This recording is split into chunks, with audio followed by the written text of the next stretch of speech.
après, c'est moi. Bonjour, enchanté. François de Ruchon, Société Spécial Chem. Alors là, en général, c'est un petit peu difficile après le repas. C'est la digestion, c'est un petit peu lourd, ok. Ce que je vous propose aujourd'hui, c'est une récréation, quelque chose d'un petit peu différent. Pour être honnête, je crois que ça n'a pas trop de rapport avec ce que l'objet de votre visite ici. Le côté open source, c'est un petit peu éloigné. Mais on va voir quand même, j'espère que ça pourra vous donner peut-être même quelques idées pour votre activité professionnelle au quotidien. La boîte pour laquelle je travaille s'appelle Special Chem pour Specialty Chemicals. Et alors vous allez dire, de la chimie et le digital, quel est le rapport? Justement, c'est ce que je viens vous montrer ici. Comment on peut faire de l'innovation grâce au digital pour servir les industriels dans la chimie et les matériaux. Alors, on ne va pas parler chimie et matériaux, justement, c'est pas du tout l'intérêt. Et pour mettre un petit lien, on va dire, stratosphérique par rapport à cette conférence sur l'open source, nous on est sur une pratique d'open innovation, donc s'ouvrir sur le monde extérieur pour bénéficier des technologies qui pourraient être matures et développées pour des industries adjacentes pour son besoin personnel ou professionnel. Ou, peu importe. Donc le but ici, voilà, c'est ça, c'est vous montrer comment même des industries comme la chimie et les matériaux qui n'ont rien à voir avec le digital peuvent bénéficier de ces outils-là pour faire de l'innovation un petit peu différente, de rupture, comme on aime bien le dire. Est-ce qu'il y a un petit... Non. Alors, avant peut-être de vous montrer, j'ai deux exemples en fait que je vais vous présenter, un qui est de Barilla, Barilla on connaît, hein, ils font des pâtes, et le deuxième c'est de Solvay qui fait de la chimie de commodité. Donc pour montrer que justement ça ne s'applique pas que aux fabricants de chimie pure, on va dire. Avant ça, je vais vous présenter Special Chem très rapidement, on ne va pas insister parce que ce n'est pas le but ici, et puis je viendrai sur les exemples. Donc voilà, ça c'est les références des clients avec qui on travaille. On a travaillé sur des sujets. Donc eux, ils sont venus avec une problématique très précise, un besoin très particulier, qui avait un besoin de connaissances très aiguës, très précises en chimie et matériaux. Et vous voyez que c'est autant des BASF, de Chemical Company, à des Chevron, ou alors Procter & Gamble, L'Oréal, Philips, Unilever, donc des gens qui font rien à voir avec de la chimie et des matériaux. Ils l'utilisent, mais ils n'en ont pas la connaissance aiguë. Special Chem, donc rapidement, on anime le plus grand réseau spécialisé dans la chimie et les matériaux du monde. Ça veut dire quoi? Ça veut dire 500 000 membres enregistrés dans le monde, juste de personnel professionnel qui travaille dans cette spécialité-là. Donc ça veut dire des gens, des formulateurs adhésifs, des formulateurs cosmétiques. Vous avez en dessous les spécialités, plastique élastomère, coatings, adhésifs, cosmétiques, etc. Donc c'est des gens vraiment très très pointus, très techniques, etc. On a une plateforme en fait web où on présente les informations techniques sur ces formulations, sur ces polymères, sur ces choses-là.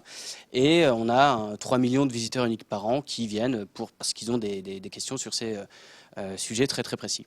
On a été créé en 2000, on est basé à Paris, à quelques rues d'ici, dans le 19e. Donc on n'est pas loin d'être un dinosaure du digital marketing aussi. On a des filiales aux US, en Inde et au Japon également. Alors je vous dis, il faut que j'insiste un petit peu quand même pour comprendre de quoi on parle et pourquoi on peut faire ce qu'on fait aujourd'hui. Donc on est le plus grand réseau spécialisé dans la chimie et les matériaux du monde. Spécialisé comment? Donc spécialisé sur la chimie et les matériaux, évidemment, le premier carré, adhésifs, coating, cosmétiques, etc. C'est un réseau professionnel. Ça c'est très très important parce que quand vous faites de l'innovation dans la chimie, vous développez un nouveau produit. Le rythme d'innovation n'est pas le même si vous parlez avec un industriel ou avec un universitaire. L'universitaire va avoir envie de publier, d'avoir son nom sur une publication parce que voilà, après il va falloir qu'il se vende lui dans le marché ou alors pour récupérer des fonds, etc. Donc le rythme d'innovation n'est pas le même. Ici, nous, on a un réseau professionnel qui va permettre de trouver des solutions qui ont été développées par des industriels pour résoudre des problèmes industriels également. On couvre l'ensemble de la chaîne de la valeur de ceux qui font la chimie, les raw material producers, ceux qui les formulent, ceux qui les convertissent et ceux qui les utilisent. En fait, ça, c'est formidable parce que ça peut bypasser complètement les traditionnels, les routes usuelles de supply chain, de logistique. Donc, avoir accès à ce réseau directement permet de taper un petit peu n'importe où, et partout surtout, plutôt que n'importe où. Et on a une assise mondiale, globale, qui permet très rapidement d'avoir une ouverture sur l'ensemble du monde pour des problématiques très précises et très compliquées. Alors, on a tout ce réseau, 500 000 membres enregistrés, c'est génial, mais après il faut l'animer. Ce qui est encore plus compliqué, c'est d'animer ce réseau, mais préserver cette animation-là. Sinon, les 3 millions de membres uniques qui viennent par an, ils ne reviennent pas. Et ça, c'est surtout pas ce que vous voulez avoir. Donc, on a toute une série de batteries, d'informations que l'on met à disposition façon systématique. Donc, on a des newsletters hebdomadaires, mensuels, où on va apporter en fait du contenu qui est intéressant pour les membres de ce réseau. On va les aider à sélectionner, identifier les bonnes technologies, les bons adhésifs pour leurs besoins. On va les aider à Knowledge Partner, on a des Innovation Polls, on a des cours en ligne sur comment utiliser au mieux un ingrédient dans une formulation, etc. Voilà, tout ça, ça fait quoi? Ça fait qu'on a une communauté qui est très engagée. Elle est non seulement très spécialisée, globale, etc., professionnelle, mais en plus, elle a l'habitude d'interagir avec nous, et on peut utiliser en fait cette interaction-là, cette fenêtre de communication, pour promouvoir des besoins. Voilà, le côté open source, on peut peut-être se tirer un petit peu les fibres de la tête pour trouver un intérêt. Mais voilà, donc ce que ça fait, c'est qu'on a une grosse communauté très spécialisée, très large, très intéressante, et un engagement unique, en fait. Et ça fait un réseau collaboratif qui est le plus grand réseau dynamique spécialisé dans la chimie et les matériaux du monde. Ok, là, je vous ai peut-être un petit peu perdu. Je vais essayer de vous rattraper avec 2 exemples assez intéressants. Pour les services d'innovation ouverte, voilà. Qu'est-ce que ça veut dire l'innovation ouverte? Alors, on a un petit peu différent de l'open source. L'innovation ouverte, c'est juste le principe de se dire mon problème à moi, si ça se trouve, il a été résolu et il est mature dans une industrie adjacente. Alors ça paraît un petit peu évident dans cette salle, j'ai l'impression, parce que les technologies IT, etc., je pense qu'elles ont peut-être inventé l'innovation ouverte, peut-être, je ne sais pas, mais dans les autres industries, ce n'est pas du tout le cas. Et imaginez, projetez-vous dans une industrie chimique, c'est loin d'être le cas, évidemment. Donc là, on a un joli funnel où on a, on va dire, le développement produit avec des idées, c'est les petites boules qui viennent un petit peu sortir, rentrer. Donc on ouvre les portes, les frontières de son processus de développement produit pour maximiser l'accélération de son développement technologique. L'open innovation est souvent théorisé par le want, find, get, manage, la théorie. Et donc en fait, ça veut dire want, j'ai une idée de développement produit, c'est la petite boule. Il faut que je trouve le find, la technologie qui va me permettre d'effectivement faire cette idée. Get, que je fasse le contrat, que je m'assure que l'IP soit préservée, etc. Et le manage, c'est la relation partenariat qui va s'en écouler. Donc dans cette manne, je voulais vous montrer 2 exemples aujourd'hui. Ah, pardon, j'ai oublié ce slide. Qu'est-ce que ça apporte du coup pour l'industriel? Voilà, vous êtes BASF. BASF, il veut faire un produit, ou alors vous êtes Unilever, on va dire, où vous avez envie de lancer un nouveau packaging pour du shampoing.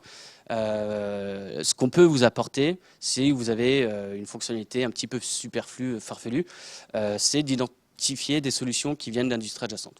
Rapidement, en vous aidant à exprimer ce besoin, dénicher des trésors cachés, c'est le principe de l'innovation verte, c'est trouver des technologies un petit peu innovantes qui seraient disruptives, cachées sous le radar, et bien sûr gagner du temps parce que le réseau, nous, il est là, il est existant, on peut juste plug and play, promouvoir un besoin auprès de ce réseau. Bon, trop de théorie, on va passer un petit peu aux exemples. J'en ai 2. Le premier, c'est résoudre un problème technologique, un truc un petit peu sympa, vous allez voir, ça va vous parler. Et le deuxième, c'est beaucoup plus touchy, beaucoup plus disruptif. On est vraiment dans quelque chose de touchy et très technique, où là, l'innovation ouverte a permis vraiment d'apporter quelque chose d'intéressant. Barilla, voilà, je vous ai promis, on va parler pâtes, en pleine digestion, c'est parfait. La photo est pas belle, en vrai elle est beaucoup plus jolie que ça, hein, la photo. Ils sont venus avec une idée assez facile. Ils se sont dit, nous on fait des pâtes, on prend le blé, on extrait ce qui est intéressant, on fait la pâte et on le commercialise. Génial. Sauf qu'il y a la partie extérieure de la graine du blé, le son, qui est en fait un résidu. Ils ne l'utilisent pas dans toutes les pâtes, machin. Et donc la plupart de ça est considéré comme un waste, un résidu, un déchet, merci, qu'ils doivent valoriser, enfin qu'ils aimeraient bien valoriser, plutôt que de payer la filiale qui va se permettre de détruire ce déchet. Donc ils ont voulu valoriser ce son en un packaging où ils pourraient du coup mettre les pâtes et envoyer. Donc c'est assez intéressant, on utilise l'ensemble du blé pour faire des pâtes et apporter à nos clients. Sauf qu'ils ont été confrontés à 3 problèmes. Barilla, ils font des pâtes. Ils ne parlent pas des plasticizers, ils ne font pas des polymères, ils ne font pas du packaging. Donc, comment exprimer ce besoin? Comment passer du son à j'ai un besoin technologique qu'un adhésif ou un polymère, un formulateur polymère, pardon, va pouvoir se dire ah bah oui, moi ça je sais faire. Très compliqué parce qu'ils n'ont pas le langage technique. Comment atteindre la bonne communauté? Ouais, mais eux, ils savent parler à des fermiers, ils savent parler à des distributeurs comme Carrefour, Tesco, etc. Mais les plasticizers, c'est vraiment pas leur cœur de métier. Et comment interagir avec ses partenaires potentiels sans révéler cette initiative d'innovation au monde?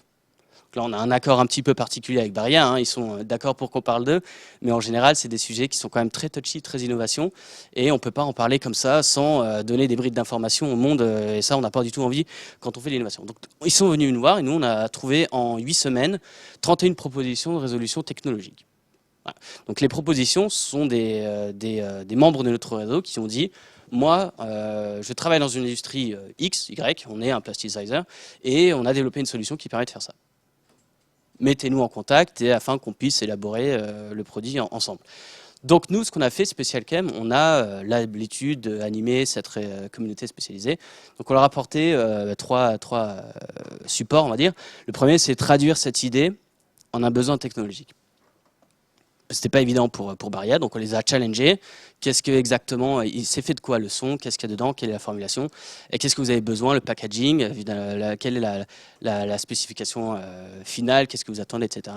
On leur a donné la visibilité auprès d'une communauté spécialisée qui était à même de répondre à leurs besoins spécifiques, très, très techniques aussi. Et on leur a permis de réagir avec cette communauté de façon anonyme.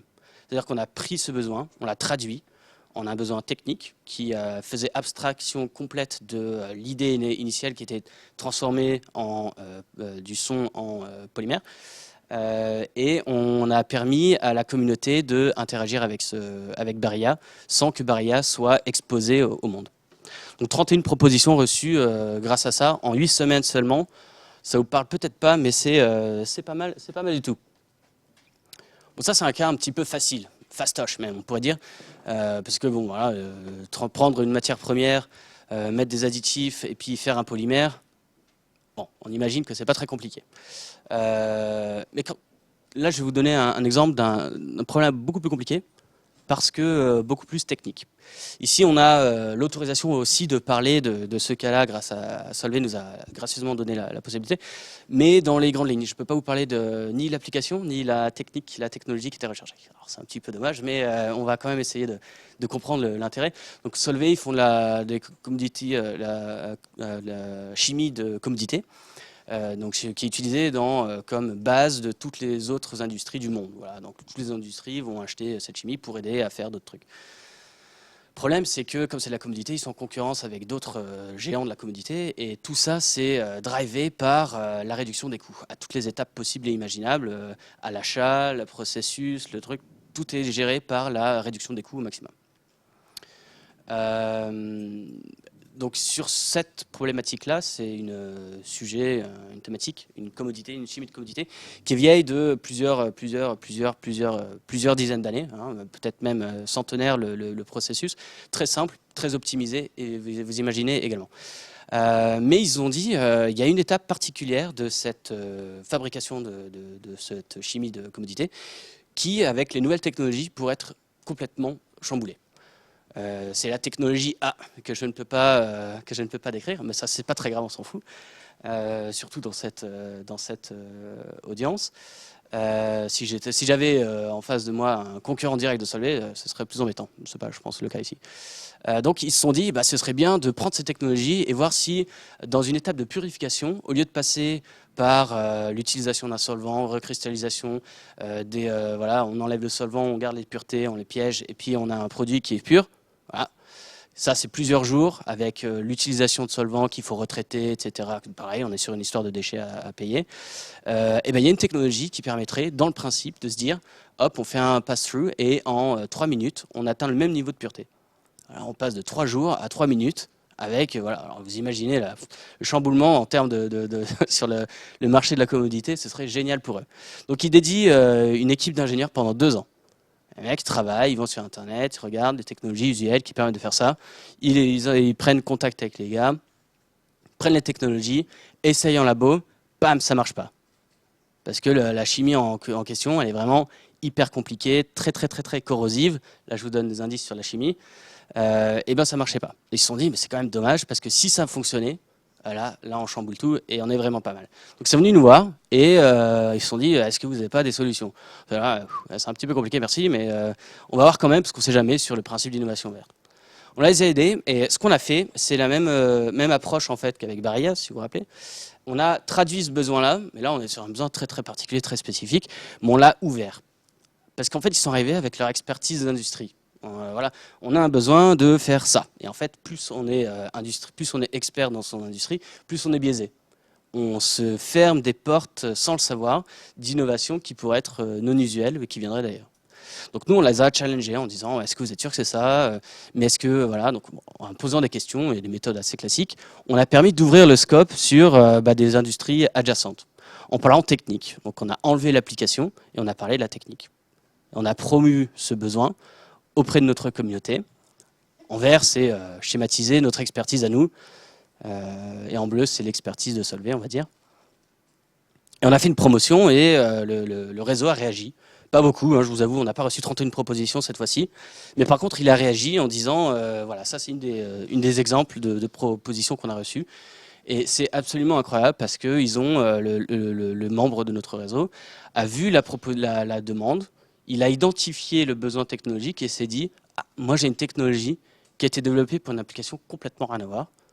Et en fait, je reconnais que sur la spécification technique, eh ben, ça pourrait marcher, ce serait génial.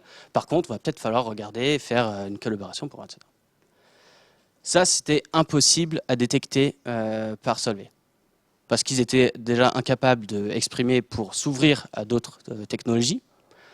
Mais en plus, ils étaient incapables de s'ouvrir au monde en disant Solvay cherche une technologie A ou B pour des applications X ou Y.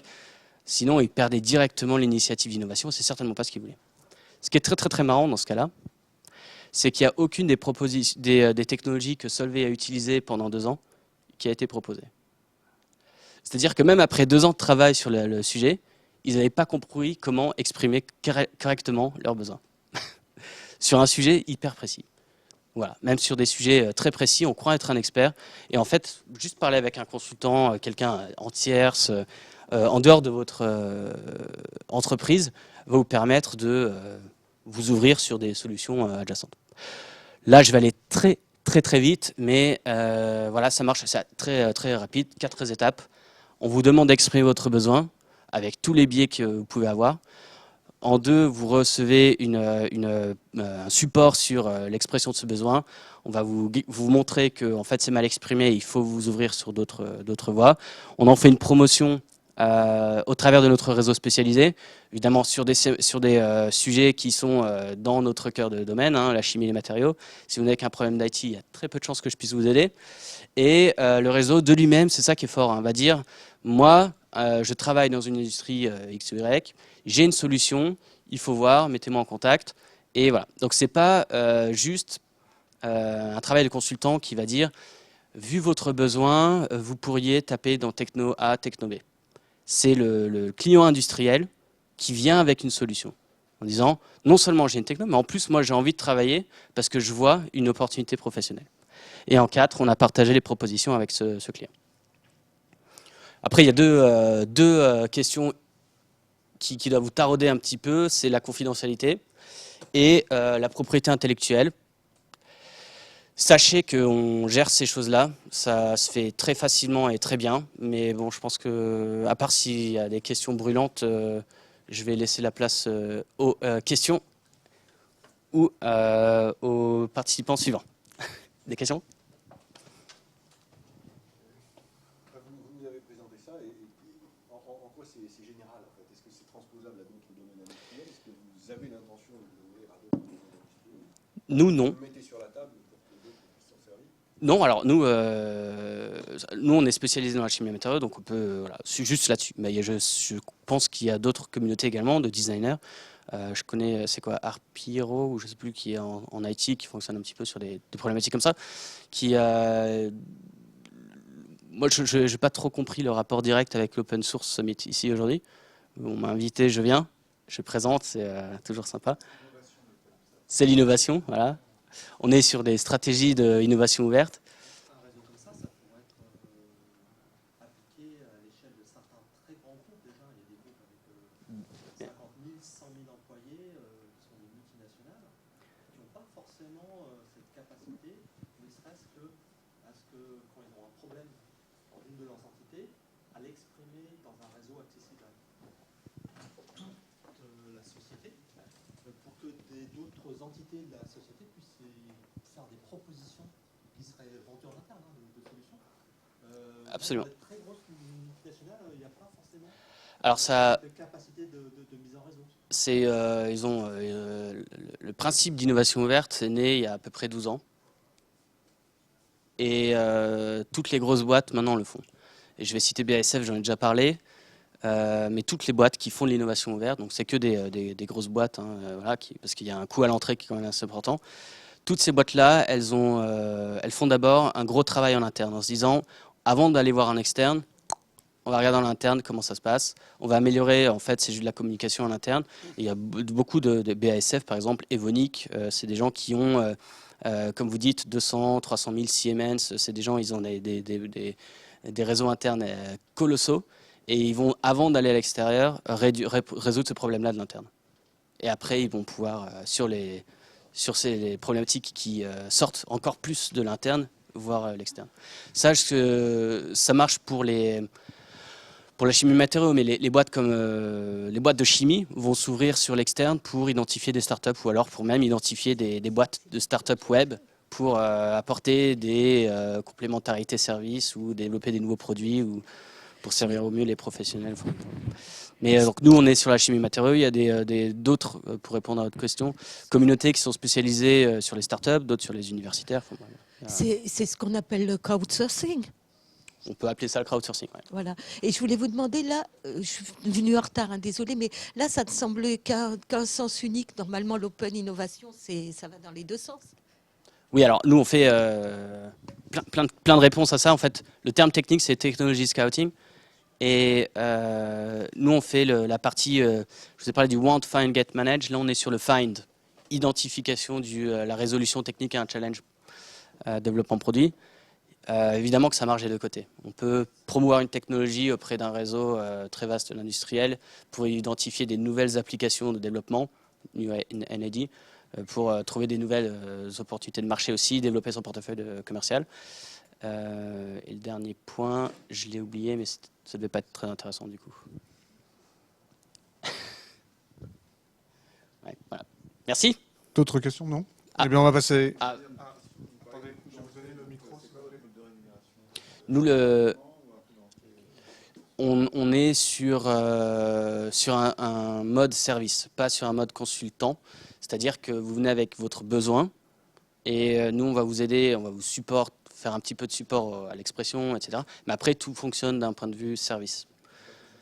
Prestation de service. Donc, notre valeur à nous, c'est l'accès à ce réseau et pas juste les 500 000 membres enregistrés spécialisés dans la chimie. C'est la relation qu'on a avec eux. Parce qu'on a cette fenêtre de communication qui est existante, c'est ça qui a le plus de valeur en fait. Donc c'est ça qu'en fait on valorise. Voilà. Merci. D'autres questions peut-être? Après je serai disponible aussi. Merci. Donc on va... Merci.